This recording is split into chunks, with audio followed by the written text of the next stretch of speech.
स्वामी जी, आज विश्व में वर्ल्ड इमरजेंसी डे मनाया जा रहा है और आप लोगों ने भी इसको लेकर के विवेकानंद हॉस्पिटल में आज एक कार्यक्रम का आयोजन किया है। तो थोड़ा सा इसके बारे में बताइए कि आज किस तरह का कार्यक्रम का आयोजन हुआ और कौन कौन से डॉक्टर्स इसमें शामिल हुए और क्या उसका आउटपुट क्या रहा, बेसिक उसका आउटपुट क्या रहा। देखिए, कोई भी अस्पताल में उनके आकस्मिक चिकित्सा विभाग या इमरजेंसी डिपार्टमेंट, वो उनके अस्पताल का जो एक विंडो है, जो एंट्री गेट होता है एट द ऑड आवर्स, और वही अस्पताल का पहचान है। ये अस्पताल जो आकस्मिक रोगियों को कैसे ग्रहण करते हैं, कैसे सेवा प्रदान करते हैं, अस्पताल का पूरा पहचान रोगी की सेवा पर इसी लक्षण है, इस पर आधारित है। आज विश्व इमरजेंसी डे है, आकस्मिक चिकित्सा दिवस है। इसमें से हम लोग सोचा था कि इस बार कुछ विशेष रूप से इसको मनाया जाए। इस कारण हम एक पूरे शहर के जितने इमरजेंसी विभाग हैं सबको एकत्रित करके एक हम लोग यौथ प्रचेष्टा चलाने के, आंदोलन चलाने के लिए आज प्रयास किया।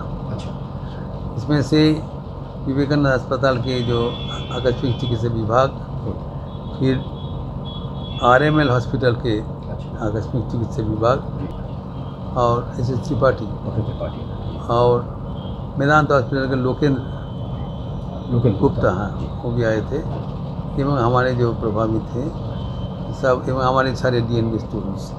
तो हम लोग मिल के एक प्रकल्प लिया कि हम लोग ये खाली साल में एक ही बार बनाने के बजाय हम लोग पीरियडिकली मीट करेंगे एवं पूरा अस्पताल के जितना आकस्मिक विभाग है सब जोड़ के एक यौथ प्रयास चलाएंगे, ताकि अगर एक डिपार्टमेंट में कोई ज़रूरत पड़े दूसरा डिपार्टमेंट में उसको सहायता के हाथ बढ़ाएंगे। लखनऊ को मरीजों के लिए हम लोग अभी वर्तमान में सब स्टैंड एलोन सिस्टम है, अभी हम लोग मिल के चलाएँगे एवं ये बारंबार ट्रेनिंग प्रोग्राम होगा जिसमें पूरा अस्पताल सब आदमी मिल के करेंगे। मतलब लखनऊ के सारे हॉस्पिटल जो हैं, आकस्मिक विभाग जितने इमरजेंसी जो डिपार्टमेंट्स हैं वो कंबाइनली इसमें काम करें। हम लोग और इसका जो एक सोसाइटी भी बनाया गया है, तो उसको भी हम लोग आगे बढ़ाएंगे। एवं आज के जो हुआ सब आदमी मिल के बताया कि किस तरीक़े से हम लोग जो न केवल, देखिए, जो अस्पताल का जो आकस्मिक विभाग में जो पेशेंट्स आते हैं, इस तरह ट्रॉमा पेशेंट्स, उसे देखना पड़ेगा। जैसे कार्डियक हार्ट अटैक हुआ, सेरिब्रल अटैक हुआ, कोई पॉइजनिंग हुआ, कोई स्नेक बाइट हुआ, उसमें से जो प्राथमिक जो घंटा है, इनिशियल आवर, एवं 4.5 घंटा जब ट्रॉमा हुआ है तब से, वो सबसे महत्वपूर्ण समय है और उस समय पेशेंट अस्पताल के बाहर रहता है। तो आज हम इमरजेंसी ट्रॉमा के समझा जाता है ये करीब डॉक्टरों को, नर्सों का ट्रेनिंग है, नहीं है, गलत है। जो रास्ता में जो ड्राइवर है, जो सिक्योरिटी गार्ड है, इन लोग का बड़ा योगदान होता है। कल एक पेशेंट को एक ड्राइवर बचाया, डॉक्टर नहीं बचाया, क्योंकि उसका वो CPR ट्रेनिंग था। वो जब हार्ट अटैक देखा, उसको इनिशियल वो सर्विस दे सका, पेशेंट बच गया। इसलिए हम लोग जो इस सिस्टम करेंगे, न केवल डॉक्टर्स नर्स को ट्रेनिंग होगा, पूरा पैरामेडिकल स्टाफ, सपोर्ट स्टाफ, सबको एक ट्रेनिंग देगी, क्योंकि हमारा लक्ष्य है मरीज़ को बचाना। अगर एक जगह में नहीं है, दूसरा जगह में होगा, उसको तो सबको फ़ायदा होगा एंड मरीज़ को बेनिफिट होगा। सबसे मरीज़ की जान में बहुत बड़ी बात है स्वामी। बहुत बढ़िया डॉक्टर साहब, जैसे कि स्वामी जी ने बताया, हमारी बात हुई अभी कि एक कॉमन नेटवर्क बनाने जा रहे हैं हॉस्पिटल्स को लेकर के कि इससे मरीज़ की जान इमरजेंसी के टाइम पर बचाई जा सके। तो अब इसको लेकर के क्या तैयारी आप लोगों की तरफ से की जा रही है, विवेकानंद हॉस्पिटल की तरफ से, और as a head of the department आप क्या इस पर एफर्ट्स रहेंगे? एक्चुअल में क्या है कि हम लोगों ने एक जैसे डिफरेंट नेटवर्क के डिफरेंट सोसाइटीज़ हैं, ठीक है। क्रिटिकल केयर की अलग सोसाइटी है और एनेस्थीसिया की अलग सोसाइटी है। इमरजेंसी मेडिसिन की और ट्रामा की अभी तक कोई ऐसी सोसाइटी नहीं थी जो प्रॉपर काम कर सके। तो हम लोगों ने एक सोसाइटी डेवलप की है जिसका नाम है Sectam, society of acute care trauma and emergency medicine. तो ये सोसाइटी को बेसिकली इसमें कई जगह के डॉक्टर्स हैं जो इन्वॉल्व हैं। मेदांता हॉस्पिटल से हैं, KGMC से हैं, मैं विवेकानंद से भी इसमें हूँ as a joint secretary of this society. And उसके अलावा हिंद मेडिकल कॉलेज है, एरा मेडिकल कॉलेज हैं। तो जितने भी अच्छे अच्छे इंस्टीट्यूट हैं तो सभी को इन्वॉल्व करते हुए तो हम लोग ने एक सोसाइटी डेवलप की है। सोसाइटी का मेन मोटो है कि हमें सोसाइटी में एक तो अवेयरनेस डेवलप करनी है और उसके अलावा जो हमारे टेक्निकल एंड पैरामेडिकल स्टाफ है उनको ट्रेन करना है। क्योंकि कोई भी सक्सेस तभी डेवलप होगी जब सारे के सारे सिर्फ डॉक्टर के ट्रेंड होने से सक्सेस नहीं हो सकती है। क्योंकि जैसे आउट ऑफ हॉस्पिटल जो है पेशेंट को रिसीव करने के लिए मोस्टली ड्राइवर्स रहते हैं, पैरामेडिकल स्टाफ रहते हैं, सिक्योरिटी गार्ड्स रहते हैं। अगर इनको पता होगा कि मरीज़ को कैसे बचाया जा सकता है, क्या इमरजेंसी एक्शंस जो हैं वो ले सकते हैं जिससे पेशेंट की लाइफ बचाई जा सके, तो उससे बहुत कीमती होता है। तो ट्रॉमा मैनेजमेंट में क्या होता है कि गोल्डन आवर्स, इमरजेंसी की कोई भी सिचुएशन है तो उसमें गोल्डन आवर्स होते हैं जो अगर उस टाइम पीरियड में पेशेंट हमारे पास आ जाता है तब हम उसको बचा सकते हैं। और ये अगर ट्रीटमेंट पेशेंट के आने से पहले अगर स्टार्ट हो जाता है, रास्ते में अगर ट्रीटमेंट उसको अगर मिल जाता है तो उसकी जो बचने की संभावना है कई गुना बढ़ जाती है। कि वो एक ड्राइवर ने कल हमारे यहाँ एक पेशेंट आ रहा था इसी हॉस्पिटल के लिए, तो उसको कंप्लीट हार्ट ब्लॉक हो गया, तो कार्डियक अरेस्ट।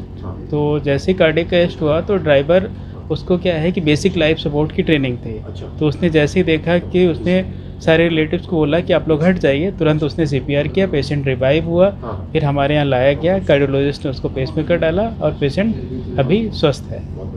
तो ये एक उदाहरण है कि किस तरह से कि कि एक ड्राइवर भी पेशेंट की लाइफ को बचा सकते हैं। देखिए, इमरजेंसी मेडिसिन एक बहुत बड़ा जो है डिसिप्लिन है जिसमें कि हम काफ़ी जो ऐसे पेशेंट, क्योंकि हम लोगों ने पीछे कुछ सालों में देखा कि हमारे पास बहुत यंग पेशेंट्स आए लेकिन वो ऐसी क्रिटिकल पोजीशन में आए जिनको हमें बचाना संभव नहीं था, इवन दो कि हमारे पास सारी फैसिलिटीज़ थी। ये तब संभव होता है कि पब्लिक में अवेयरनेस रहती है और जल्दी से जल्दी उस पेशेंट को हमारे पास लेके आता, जिससे कि उस गोल्डन आवर में, जैसे कि डॉक्टर साहब ने भी बताया, उसमें हम उसको ट्रीटमेंट दे सकते हैं, रिसर्चिटेट कर सकते हैं। जैसे उसको वेंटिलेटर की ज़रूरत है या डायलिसिस ज़रूरत है, ये सब हम प्रोवाइड कर पाते हैं। लेकिन अनफॉर्चुनेटली उस पीरियड के बाद आया तो वो इरिवर्सिबल स्टेज में चला गया, जहाँ पे आप हज़ारों ट्रीटमेंट के लिए, लेकिन ऑर्गन फेलियर में जाने की वजह से पेशेंट को रिवाइव नहीं किया जा सकता। तो यंग पेशेंट्स की डेथ हुई जिनकी शायद उम्र 20 साल 30 साल थी। ऐसे पेशेंट को बचाया जा सकता था अगर अर्जेंट मतलब उनको केयर दी जा सकती और बहुत कम समय में उनको पेरिफेरी या छोटी जगह से हम विवेकानंद या बड़े हॉस्पिटल में शिफ्ट कर पाते। इसमें बहुत बड़ा रोल जैसे एम्बुलेंस ड्राइवर्स हैं या पैरामेडिकल स्टाफ है। जैसे बाहर के देशों में तो ये सारी चीज़ें पैरामेडिकल स्टाफ ही डील करता है, डॉक्टर्स का रोल बहुत बाद में आता है जब पेशेंट हॉस्पिटल में आ जाता है।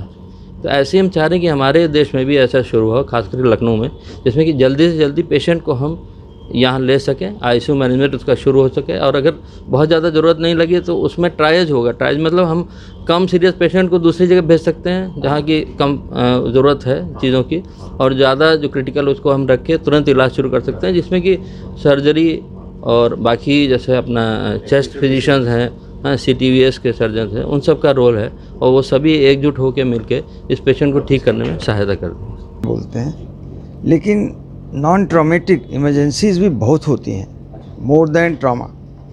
जैसे स्नेक बाइट हो गया, स्कॉर्पियन बाइट हो गया, और या किसी को हार्ट अटैक हो गया, पॉइजनिंग का केस आ गया। तो उस इमरजेंसी डिपार्टमेंट में वो सभी स्पेशलिस्ट होने चाहिए जिनका ज़रूरत है जहाँ पे। ये इंक्लूड करता है अगर हड्डी मान लीजिए टूट गई तो उसके लिए ऑर्थोपेडिक सर्जन चाहिए। अगर परफोरेशन हो गया एब्डोमेन का तो उसको जनरल सर्जन या गैस्ट्रो सर्जन चाहिए। अगर किसी को पेरिकार्डियल डैमेज हो गया या आर्टरी डैमेज हो गया तो कार्डियोथोरैकिक वैस्कुलर सर्जन होना चाहिए। कभी कभी क्या होता है ट्रामेटिक पेशेंट में जो हाई रिस्क पेशेंट होते हैं उनमें उसी दौरान पता चला कि ट्रामा के साथ साथ हार्ट अटैक हो गया, तो वहाँ कार्डियोलाइसिस की ज़रूरत होती है। स्पेशलिस्ट चाहिए। हाँ, उसके अलावा जो और स्पेशलिस्ट हैं जो बहुत ज़रूरत होते हैं वो प्लास्टिक सर्जन है, न्यूरो सर्जन है, और क्रिटिकल केयर और इमरजेंसी तो है ही हैं, वो तो पूरा का पूरा देखते ही हैं। लेकिन इनकी टीम में इन लोगों के होने से सर्वाइवल के ज़्यादा चांसेस होते हैं और पेशेंट के कॉम्प्लिकेशन और सिक्वली कम हो जाते हैं, तो उसमें रिजल्ट बहुत अच्छा आता है। पैरामेडिकल स्टाफ का भी बहुत इम्पोर्टेंट रोल होता है, उनको हमें नज़रअंदाज नहीं करना है। इन सब की ट्रेनिंग बहुत ज़रूरी है। हाँ, साथ में जो रेजिडेंट होता है, क्योंकि ये लोग होते हैं जो फर्स्ट हैंड पेशेंट को पहले देखते हैं, हाँ, और लोग बाद में आते हैं। तो फर्स्ट 4 आवर्स बहुत ही क्रिटिकल होता है पेशेंट के लिए। जैसे कोई पेशेंट है, ट्रामा हो गया या इसका स्प्लीन रप्चर हो गया, तो स्प्लीन रप्चर हो गया तो ट्रामा हुआ तो इकट्ठे सेम टाइम एक तो हमको वेस्कुलर सर्जन या गैस्ट्रो सर्जन चाहिए, तो जो नोडल ऑफिसर होता है जैसे डॉक्टर गुप्ता है, ये डिसाइड तुरंत कर लेंगे, उसको वो प्रायोरिटाइज कर लेंगे, सॉर्ट आउट कर लेंगे किस पेशेंट को क्या किसकी ज़रूरत है। जनउपयोगी खबरों को देखने के लिए आप केएस न्यूज़ से जुड़ें और अधिक से अधिक हमारे चैनल को लाइक और सब्सक्राइब ज़रूर करें। धन्यवाद।